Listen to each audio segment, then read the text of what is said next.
It was one of those nights. You know the ones. Where no matter what you just cannot get to sleep. Well, in the end I gave up trying and thought I would just watch some late night TV and hope I would drift off to that boring background noise. Unfortunately, this trick did not work.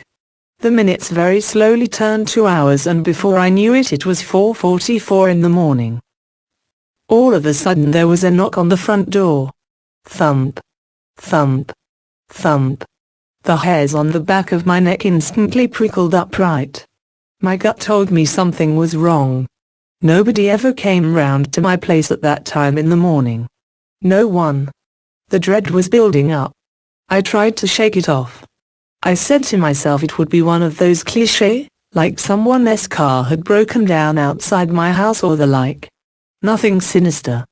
Right? How wrong I was. I crept over to the front door and looked through the spy hole. What I saw. It could not be real. No way was this happening. There was this strange little figure standing there. They cannot have been much taller than 3 foot. This man.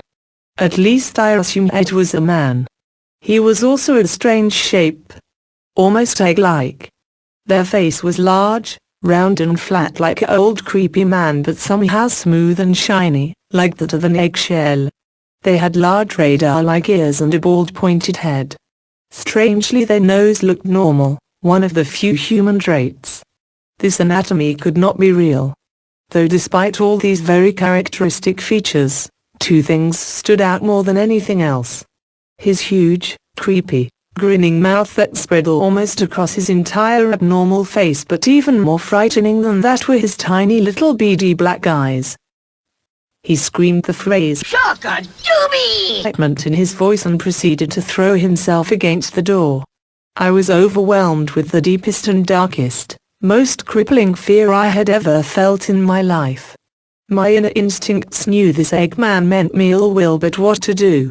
The layout of my home meant there was nowhere to escape to.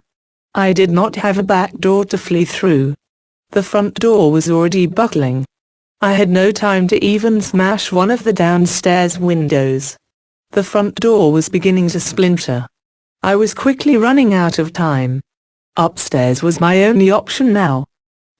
I ran upstairs to my bedroom as quick as my legs would carry me and bolted the door shut. This thing was incredibly strong for its size. I could hear that he had forced his way through the heavy-duty security door that was once my entrance door. He was coming up the stairs now. Slowly. I knew that my flimsy bedroom door would not stall it for long. I did what a child might do, for it was all I could think of. I hid under the covers of my bed, praying that this inhuman creature might be like a T-Rex or some other terrifying visual predator. Perhaps it would pass me by if it could not physically see me. This was a long shot, I know, but what else could I do? There was no weapon at hand, and I had never been much of a fighter.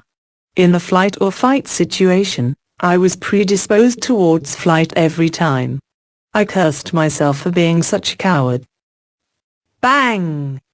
The bedroom door flew off its hinges with just one of his punches. I tried to remain as still as I possibly could. I clung to the hope beyond hope that it would pass me by. I heard the demon spawn walking around the bedroom for a while. Its breathing was strange and raspy. Everything about him was just plain wrong. I used all my willpower to prevent myself from moving or screaming in terror. Then silence. The hell creature had stopped moving. Had it given up, I wondered. Was he going to move on to another room? I felt myself being picked up, covers and all. I struggled with everything I had, but his strength was inhuman. He uttered the phrase "me unscrabbly" as he ripped the covers off.